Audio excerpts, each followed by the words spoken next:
मुख्यमंत्री सम्राट चौधरी ने विधानसभा में विश्वास मत हासिल कर लिया है। विश्वास मत प्रस्ताव को ध्वनि मत से पारित किया गया। वैसे फ्लोर टेस्ट पहले ही सरकार के पक्ष में था। बहुमत साबित करने के बाद सीएम सम्राट चौधरी ने विपक्ष के सभी सवालों का चुन चुनकर जवाब भी दिया।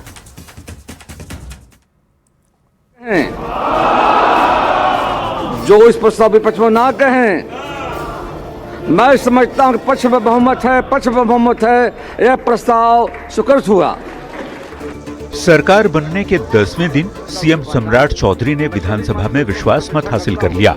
वैसे तो ये पहले से तय था, बहुमत सरकार के पक्ष में था। एनडीए के पास 201 विधायकों का समर्थन था, लेकिन इस दौरान हुई चर्चा में दिल की कई बात जुबान पर आ गई। नीतीश कुमार जी का, नरेंद्र मोदी जी का, नितिन नवीन जी का, चिराग पासवान जी का, उपेंद्र कुशवाहा जी का, जीतन राम मांझी जी का, सबका आशीर्वाद है, तब तो यहाँ बैठा हूँ। कौन गलतफहमी में? सभी पार्टी के नेताओं के बोलने के बाद सीएम सम्राट चौधरी ने विपक्ष के सारे सवालों का चुन चुन कर जवाब दिया। चाहे वो क्राइम हो, करप्शन हो और कम्युनिज्म हो, इन तीनों चीजों पर कभी समझौता नहीं किया गया। आगे भी किसी भी कीमत पर कोई समझौता ये सरकार में। सम्राट चौधरी ने अपने उम्र को लेकर लगे आरोपों का जवाब दिया। 1995 में मैं जेल में रहा और ये सारे मामले कोई नया नहीं है। मैं लोअर कोर्ट लड़ा हूं, हाई कोर्ट लड़ा हूं, सुप्रीम कोर्ट लड़ा हूं, सब बार लड़कर जीतकर यहां बैठा हूं। तो अपनी सरकार की प्राथमिकता भी गिनाई और लालू प्रसाद पर तंज भी कस दिया। बड़े नेता हैं, इसमें कहीं दो मत नहीं, लेकिन यदि वो सिर्फ अपने लिए नहीं जीते रहते तो ये सब लोग उनके साथ ही खड़े होते, और लालू जी सबसे पहले। सम्राट चौधरी ने बिहार में सुशासन का राज और नीतीश कुमार के बेहतर काम जारी रखने का दावा किया। आज का दिन बिहार की राजनीति के लिए काफी खास रहा। सम्राट चौधरी के नेतृत्व में एनडीए की नई सरकार ने दमदार तरीके से बहुमत हासिल कर ली। अब नई सरकार के ऊपर जिम्मेदारी है उन वादों को निभाने की जो चुनाव में बिहार के लोगों से किए गए थे। न्यूज 18 के लिए पटना से शैलेंद्र और रजनीश कुमार के साथ ब्यूरो रिपोर्ट। तो बिहार की नई सरकार ने विधानसभा में बहुमत साबित कर दिया। साथ में यह भी साफ हो गया कि बिहार में शराबबंदी जारी रहेगी। अब इस मुद्दे पर राजनीतिक बयानबाजी का दौर भी तेज हो गया है।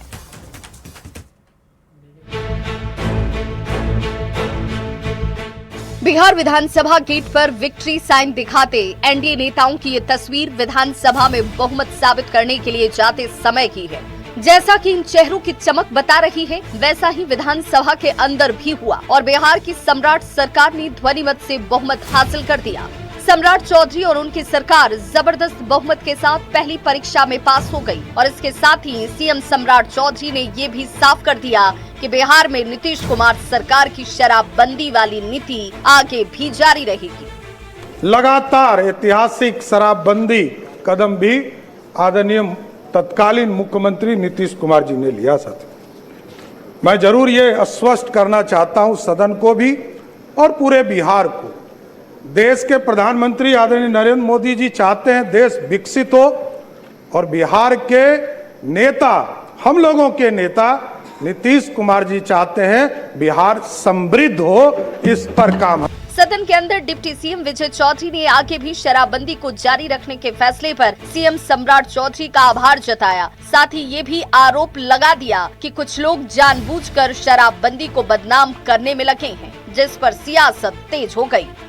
विधानसभा में आपके पास 202 है, जो मन में आया बोलते रहिए, लेकिन हकीकत बिहार की जनता सब जानती है। कांग्रेस और आरजेडी के नेता शराबबंदी को लेकर विजय चौधरी के बयान पर छींटाकशी करने में लगे हैं। बनेंगे, लेकिन अफसोस की बात है कि एनडीए के विधायक ही इस मामले में लगातार समीक्षा की बात कर रहे हैं, जबकि जेडीयू और बीजेपी के नेताओं ने शराबबंदी को लेकर नई सरकार के रुख पर खुशी जाहिर करते हुए आभार जताया। इस कानून को बदनाम करने की राजनीति नहीं होनी चाहिए।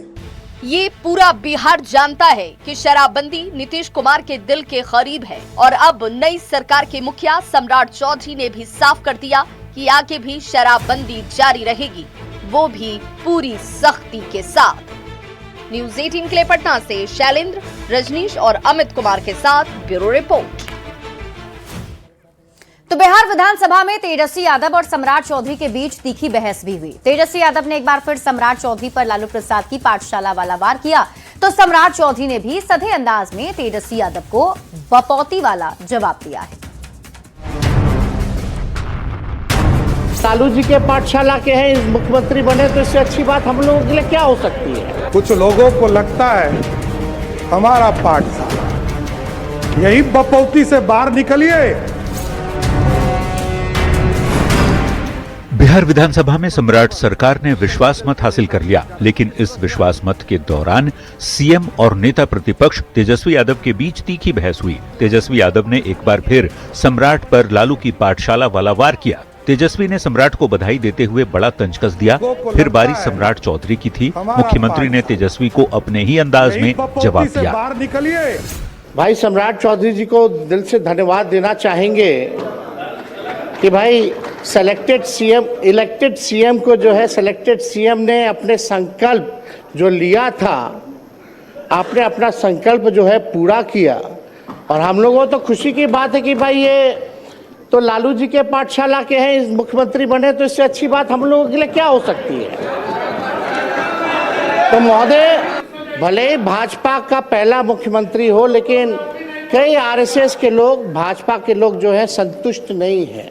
कुछ लोगों को लगता है हमारा पाठशाला, यही बपौती से बाहर निकलिए। किसी की बपौती नहीं है ये सत्ता।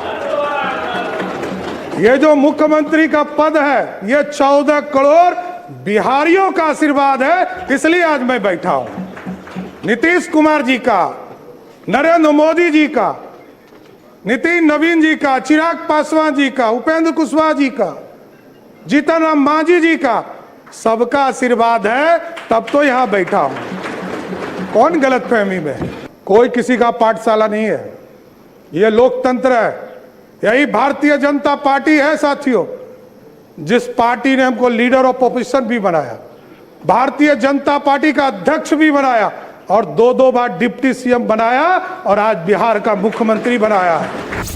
बिहार विधानसभा में तेजस्वी यादव ने सीएम सम्राट चौधरी पर तंज कसकर सियासी पारा बढ़ा दिया, लेकिन सीएम ने तेजस्वी के आरोपों का करारा जवाब दिया। बतौर मुख्यमंत्री सम्राट चौधरी ने तेजस्वी को विधानसभा में जमकर सुनाया। को लगता है हमारा पार्टी। न्यूज 18 के लिए पटना से शैलेंद्र कुमार के साथ रजनीश कुमार की रिपोर्ट। किसी की बपौती नहीं है ये सत्ता। तो बिहार विधानसभा के विशेष सत्र में नेता प्रतिपक्ष तेजस्वी यादव उस वक्त चर्चा में आ गए जब मुख्यमंत्री सम्राट चौधरी पर निशाना साधते हुए उनकी जुबान फिसल गई। शपथ ग्रहण से जुड़ी गलती का जिक्र करते हुए उन्होंने टंग ऑफ स्लिप कह दिया। दरअसल विश्वास प्रस्ताव पर चर्चा के दौरान तेजस्वी यादव शपथ ग्रहण के दौरान सम्राट चौधरी के कुछ शब्दों पर फंसने का मुद्दा उठा रहे थे, लेकिन इसी दौरान उनकी जुबान फिसल गई और वो खुद टंग ऑफ स्लिप और स्लिप ऑफ टंग के चक्कर में फंस गए। हालांकि तेजस्वी यादव ने भी अपनी गलती को तुरंत स्वीकार करते हुए कहा, हां स्लिप ऑफ टंग होता है, लेकिन सत्ता पक्ष के सदस्यों ने तेजस्वी के शब्दों पर चुटकी लेते हुए तंज कसे हैं। कुछ देर के लिए सदन में ठहाके भी सुनाई दिए। भले ओथ में सम्राट चौधरी जी ने ओथ लिया, भले ओथ में 3-4 शब्द जो है गड़बड़ा गए। टंग ऑफ स्लिप होता रहता है,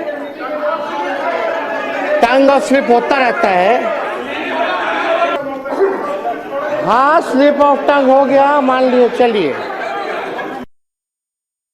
मुख्यमंत्री सम्राट चौधरी ने राज्यपाल सैयद अता हसनैन से मुलाकात की है। लोक भवन पहुंचकर सीएम ने बातचीत की। दरअसल आज ही मुख्यमंत्री सम्राट चौधरी ने विधानसभा में फ्लोर टेस्ट पास किया, जिसमें एनडीए विधायक का पूर्ण समर्थन उन्हें मिला, जिसके बाद राज्यपाल से औपचारिक मुलाकात सीएम सम्राट चौधरी ने की है।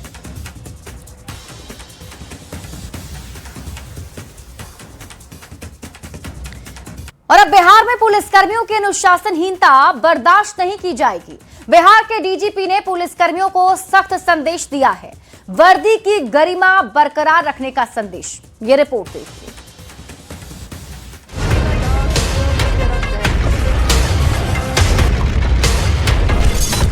पुलिस कर्मियों को डीजीपी का सख्त फरमान।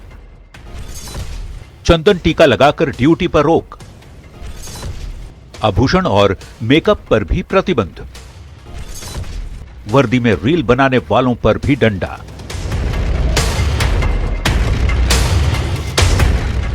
बिहार पुलिस को अब अनुशासन में रहना पड़ेगा। सर्विस रूल्स तोड़ने पर सख्त कार्रवाई होगी। बिहार के डीजीपी ने सख्त फरमान जारी कर दिया है। बिहार में पुलिस वर्दी और अनुशासन को लेकर डीजीपी ने बड़ा संदेश दे दिया है। डीजीपी विनय कुमार ने दो टूक कह दिया है कि ड्यूटी के दौरान वर्दी में किसी तरह की ढिलाई बर्दाश्त नहीं की जाएगी। कोई भी पुलिसकर्मी वर्दी में चंदन टीका लगाकर ड्यूटी नहीं कर सकता।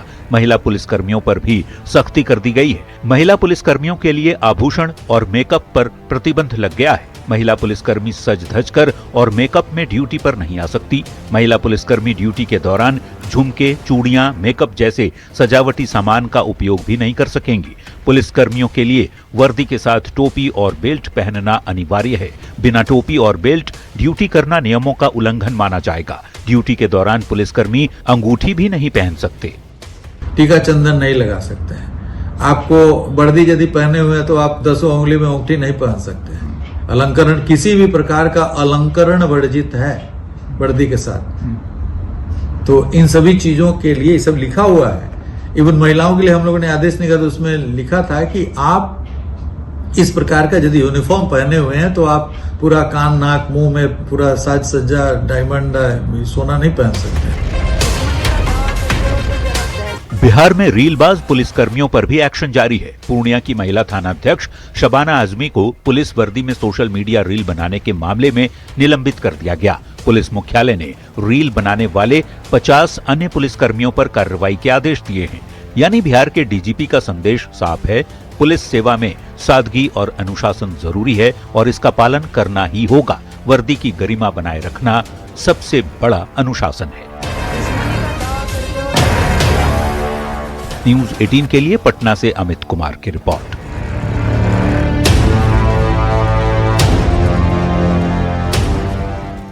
पटना में बदमाशों के हौसले इतने बुलंद हैं कि बीच सड़क पर एक युवक पर चाकू से हमला कर घायल कर दिया गया। पूरी घटना सीसीटीवी कैमरे में कैद हो गई, जिसकी जांच पड़ताल में पुलिस जुटी हुई है। लेकिन सवाल यह है, क्या अपराधियों को कानून का जरा भी खौफ नहीं है? ये रिपोर्ट देखिए। पटना की सड़क, भागता रहा अमन, अपराधियों का वार, अमन हुआ लहूलुहान। पटना की वो चहलकदमी, वो शोर शराबे वाली गलियां, व्यस्त सड़कें और हजारों लोग, लेकिन एक भी इंसान के अंदर न दया न भाव। उनके सामने एक युवक को चाकू से मारा जा रहा है, सरेआम अपराध किया जा रहा है, लेकिन किसी ने इतनी हिम्मत नहीं दिखाई कि उन्हें रोके, मना करे। आखिर क्या हो गया है हमारे समाज को?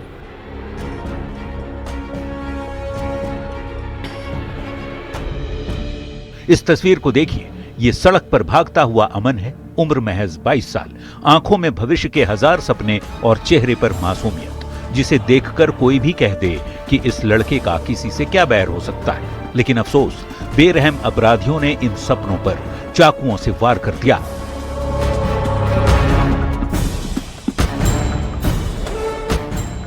वो सड़क पर गिरा, तड़पता रहा, गुहार लगाता रहा, पर पत्थर दिल समाज और बेखौफ अपराधियों ने उसकी एक न सुनी और न ही उसकी चीख पुलिस की कानों तक पहुंची। बीच सड़क पर चाकूबाजी की घटना कैसे हुई? क्या अपराधियों में खाकी का खौफ खत्म हो चुका है? आखिर पटना पुलिस क्या कर रही थी? आखिर अमन को कोई बचाने क्यों नहीं आया? क्या अपराधी यूं ही बेलगाम घूमते रहेंगे? क्या भीड़ भी संवेदनहीन हो गई है? हालांकि कानून के हाथ अब इन कातिलों के गिरेबान तक पहुंच रहे हैं। सीसीटीवी में कैद वो चेहरे अब पुलिस की रडार पर हैं, पहचान हो चुकी है, तलाश जारी है। अपराधियों को संरक्षण देने वाले सिस्टम की लापरवाही और भीड़ की चुप्पी, ये सब मिलकर ऐसे जघन्य कृत्यों को बढ़ावा दे रहे हैं। ये सिर्फ एक घटना नहीं बल्कि सामूहिक विफलता की चीख है। न्यूज 18 के लिए पटना से धर्मेंद्र कुमार की रिपोर्ट। पूर्वी चंपारण जिले में कानून व्यवस्था को चुनौती देने वाली एक सनसनीखेज घटना सामने आई है। अतिक्रमण हटाने गई पुलिस टीम पर स्थानीय ग्रामीणों ने हिंसक हमला कर दिया और बेतिया में भी कुछ ऐसी ही वारदात देखने को मिली, जहां लड़की की विदाई कराने गई टीम पर ग्रामीणों ने हमला कर दिया। ये रिपोर्ट देखिए। वर्दी का चीरहरण, लोकतंत्र या भीड़ तंत्र?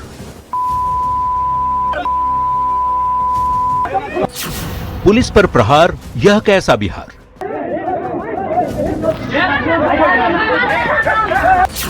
मोतिहारी में बरसे पत्थर, बेतिया में कानून बदतर।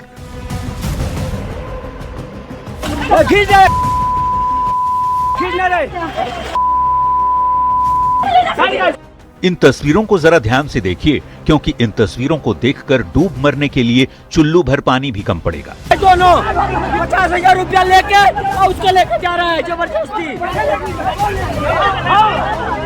शर्म कीजिए, ये मोतिहारी है जहां कानून अतिक्रमण हटाने गया था, लेकिन खुद अपनी मर्यादा और जान बचाकर भागने पर मजबूर हो गया। पत्थर चलाने वाले इन हाथों को देखिए, इन्हें न कानून का डर है न वर्दी का सम्मान। इन्होंने आज इंसाफ का कत्ल किया है।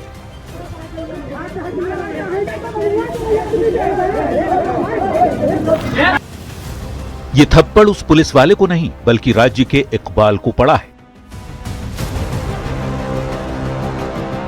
ये पत्थर उस जवान को नहीं, बल्कि हमारे संविधान की रूह को लगे हैं। इस थप्पड़ मारने वाले युवक की उम्र तो देखिए। कानून में इनके लिए माफी है, लेकिन इनकी जहन में न वर्दी का खौफ है, न ही उम्र का लिहाज। अब जरा दूसरी तस्वीर भी देख लीजिए, जो बेतिया से सामने आई है। इन तस्वीरों ने तो रही सही कसर भी पूरी कर दी, मर्यादा की सारी सरहदें लांघ दी। एक बेटी की विदाई कराने पहुंची पुलिस को क्या पता था कि उन्हें विदाई पत्थरों से दी जाएगी। जो वर्दी आपकी सुरक्षा के लिए खड़ी होती है, उसी वर्दी को यूं सरेआम अपमानित करना कहां का नियम?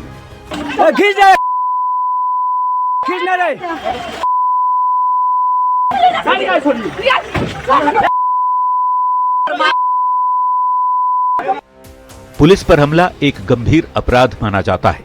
पुलिस को कर्तव्य निभाते समय हमला करना बीएनएस की धारा 132 है। जानबूझकर चोट पहुंचाने का जिक्र बीएनएस की धारा 121(1) में है। पुलिस को गंभीर चोट बीएनएस की धारा 121(2), पुलिस पर सामूहिक हमला बीएनएस की धारा 189 और बच्चों के थप्पड़ मारने जैसी घटना पर बीएनएस की धारा 132 है। कलेजा कांप जाता है यह देखकर कि कल के भविष्य कहे जाने वाले बच्चे आज पुलिस अधिकारी के गाल पर थप्पड़ चढ़ रहे हैं। जिस उम्र में हाथ में कलम होनी चाहिए थी, उस उम्र में ये कानून को थप्पड़ मार रहे हैं। धिक्कार है ऐसी परवरिश पर और लानत है उस भीड़ पर जो बच्चों को ढाल बनाकर खाकी को जलील कर रही है। ये लेके जा रहा है वो।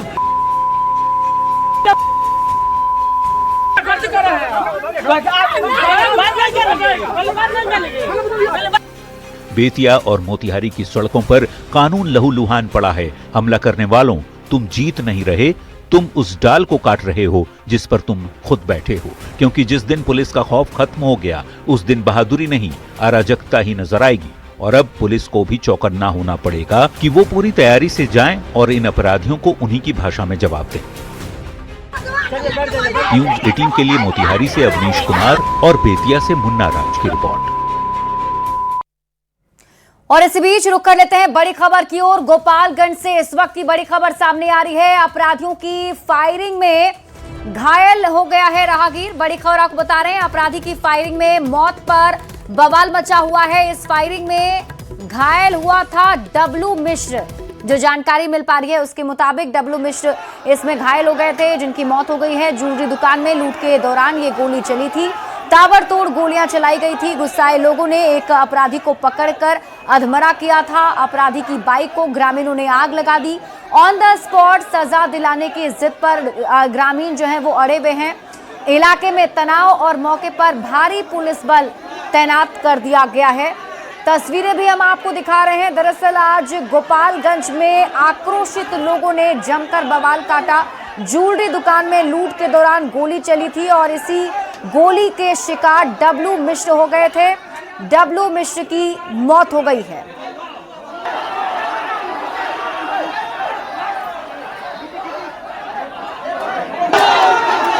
शातिर चोर और ठगों ने भोले भाले लोगों को अपना शिकार बनाना शुरू कर दिया है। सिवान के बाद अब बेतिया में भी नकली पुलिस बनकर ठगी को अंजाम दिया गया, जहां बदमाशों ने खुद को पुलिसकर्मी बताकर एक व्यक्ति से सोने के आभूषण ठग लिए। पीड़ित अजय कुमार गुप्ता को रास्ते में दो बदमाशों ने रोक लिया और खुद को पुलिसकर्मी बताया। बदमाशों ने कहा कि इलाके में हत्या की घटनाएं हो रही हैं, इसलिए वे अपनी सोने की चेन और अंगूठी उतारकर सुरक्षित रख लें। झांसे में लेकर उन्होंने चेन और अंगूठी को कागज में लपेटकर पॉलिथीन में रखने को कहा और चालाकी से असली जेवरात की जगह छोटे पत्थर रख दिए। घर पहुंचने पर जब देखा कि जेवर की जगह पत्थर रख दिया है, लोगों से अपील की है कि रास्ते में कई बार मदद के बहाने और नकली पुलिसकर्मी बनकर ठगी को अंजाम देते हैं, ऐसे में सावधानी बरतें। 8 बजे एमजेके कॉलेज से आ रहे थे तो 2 आदमी साइड करवा कर बोला कि हम पुलिस से हैं। उसके बाद बोला है कि आप चेन पहने हुए हैं, इधर मर्डर हो रहा है, चेन निकाल कर अपना पॉकेट में रख लीजिए।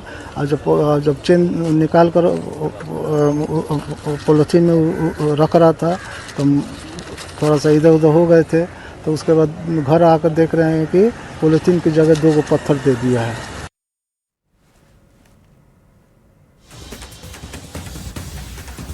और अब हम आपको 2 तस्वीर दिखाते हैं। पहली तस्वीर बेतिया की। आज 2 ठगों ने नकली पुलिसकर्मी बनकर सोने के आभूषण लूट लिए और पत्थर थमा दिया। ये 2 तस्वीर आप देखिए। पहली तस्वीर जो आपको बेतिया के दिखा रहे हैं और दूसरी तस्वीर ये सिवान की है। दोनों ही जगह पर नकली पुलिसकर्मी बनकर लोगों से ठगी की गई है। लोगों के आभूषण चुरा लिए गए हैं, रख लिए गए हैं।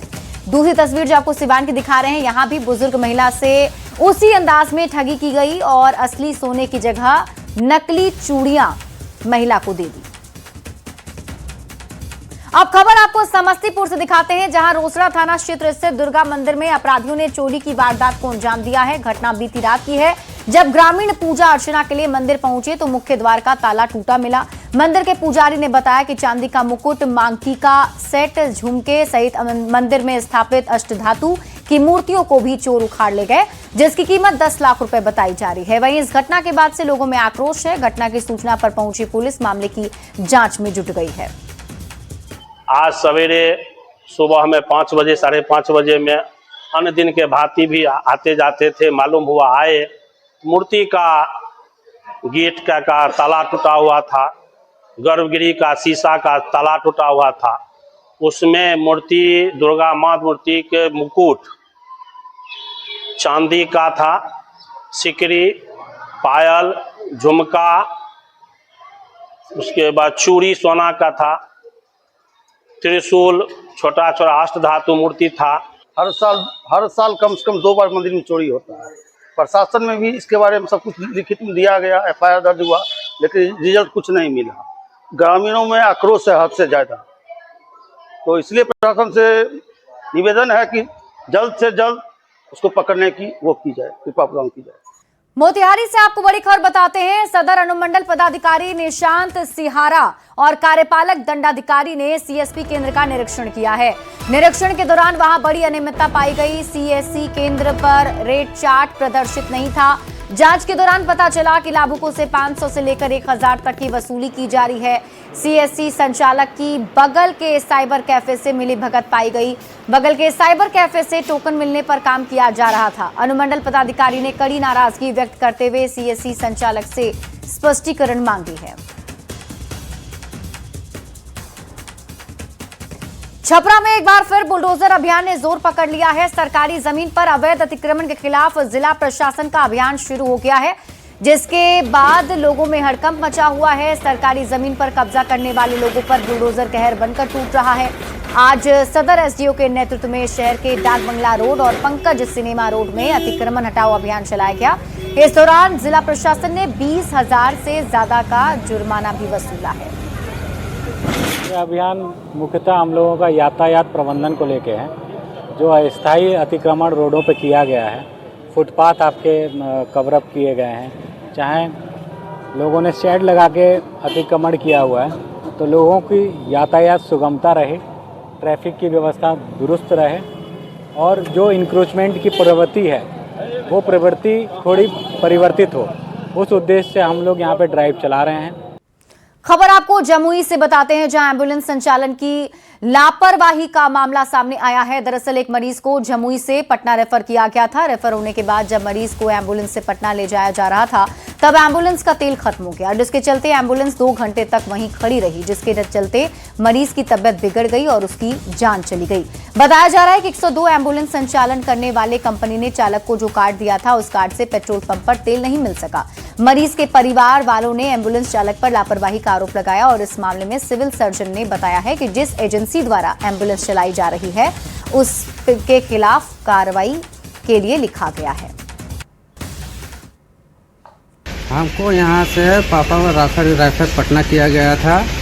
यहाँ से सिकंदरा से 5 किलोमीटर आगे कोई गांव है, मचम्मा या मचंदरा, क्या नाम है गांव का? अचंभो बतासी।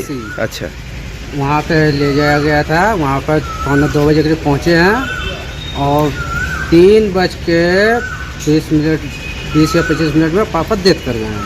मतलब कि वहाँ करीब 1.5-2 घंटा इसी तरह खड़े रहे। 2 घंटा तक वहाँ पे हम खड़ा रहे। बिहार विधानसभा में फ्लोर टेस्ट के दौरान मुख्यमंत्री सम्राट चौधरी ने सीतामढ़ी के लिए बड़ी घोषणा की है। सीएम ने प्रसिद्ध पुनौरा धाम की चर्चा की। अब पुनौरा धाम के पास सैटेलाइट टाउनशिप बसाने का ऐलान किया है। सैटेलाइट टाउनशिप का नाम सीतापुरम होगा। वहीं अगले आदेश तक मंदिर के इस परिधि में जमीन की खरीद बिक्री पर सरकार ने पूरी तरीके से रोक लगा दी है। मुख्यमंत्री के इस घोषणा के बाद से स्थानीय लोगों में खुशी है। बिहार विधानसभा में फ्लोर टेस्ट के दौरान आज बिहार के मुख्यमंत्री सम्राट चौधरी ने सीतामढ़ी के इस पुनौरा धाम का जिक्र किया है। अब इस पुनौरा धाम का तेजी के साथ विकास हो रहा है और इस पुनौरा धाम के आसपास के जो इलाके हैं, उसको सैटेलाइट टाउनशिप के जरिए विकसित करने का सरकार ने फरमान जारी कर दिया है। पुनौरा धाम के आसपास तकरीबन 700 एकड़ जो भूमि है, उसके रजिस्ट्री पर और उसके खरीद बिक्री पर पूरी तरीके से रोक लगा दी गई है, जिसको लेकर जो स्थानीय लोग हैं उनमें खुशी की लहर है, क्योंकि सरकार ने बड़ा फैसला किया है। स्थानीय जो लोग हैं उनको इस बात की खुशी है कि इस पुनौरा धाम का नया स्वरूप देखने को मिलेगा और इसका विकास भी तेजी से होगा। तो सैटेलाइट टाउनशिप की घोषणा के बाद कल मुख्यमंत्री सम्राट चौधरी यहाँ आएंगे और भगवान राम और माता सीता की पूजा अर्चना करेंगे। राज्य सरकार के द्वारा और केंद्र सरकार के द्वारा सीतामढ़ी के इस पवित्र पुनौरा धाम मंदिर में भव्य मंदिर निर्माण को लेकर 882 करोड़ रुपए की राशि प्रदान की गई है और मुख्यमंत्री सम्राट चौधरी यहाँ आएंगे तो जो मंदिर निर्माण कार्य है उसका अधिकारियों के साथ जायजा लेंगे और उस पर गहन मंत्रणा की जाएगी। तो तस्वीरों के जरिए आप देख सकते हैं आज बिहार विधानसभा में फ्लोर टेस्ट के दौरान इसी पवित्र जगह की बिहार के मुख्यमंत्री सम्राट चौधरी ने चर्चा की है, जिसके बाद से यहाँ के जो स्थानीय लोग हैं उनमें खुशी की लहर दिखाई दे रही है। राकेश रंजन, न्यूज़ 18 सीतामढ़ी। और अगली खबर अररिया से है, जहां जिले में पीडीएस दुकानों में भारी अनियमितता सामने आने के बाद जिला प्रशासन सख्त हो गया है। डीएम के निर्देश पर सभी प्रखंडों में जांच कराई गई, जिसमें गड़बड़ियां पाई गई। कार्रवाई करते हुए 39 डीलरों पर एक्शन लिया गया है। इनमें 7 डीलरों का लाइसेंस रद्द कर दिया गया, 4 को शो कॉज नोटिस और 28 के खिलाफ अन्य कार्रवाई की गई है। प्रशासन ने स्पष्ट किया है कि लाभुकों को तय मात्रा में खाद्यान्न देना अनिवार्य है और लापरवाही बर्दाश्त नहीं की जाएगी। विनोद दुहन ने बीते दिनों जो है खाद्यान्न आपूर्ति संबंधित जो है सभी प्रखंडों में जांच करवाया था और डीएम की जांच के बाद यह खुलासा हो गया कि जिले में जो जन वितरण प्रणाली यानी पीडीएस की जो दुकान है उसमें घोर अनियमितता है, जिसके बाद डीएम ने जो है बड़ी कार्रवाई करते हुए करीब 39 जो डीलर है उस पर कार्रवाई की है। और बता दें कि ज़िले के फारबिसगंज, कुर्साकांटा, रानीगंज और अररिया सदर जो है उसमें यह कार्रवाई की गई है। और बता दें कि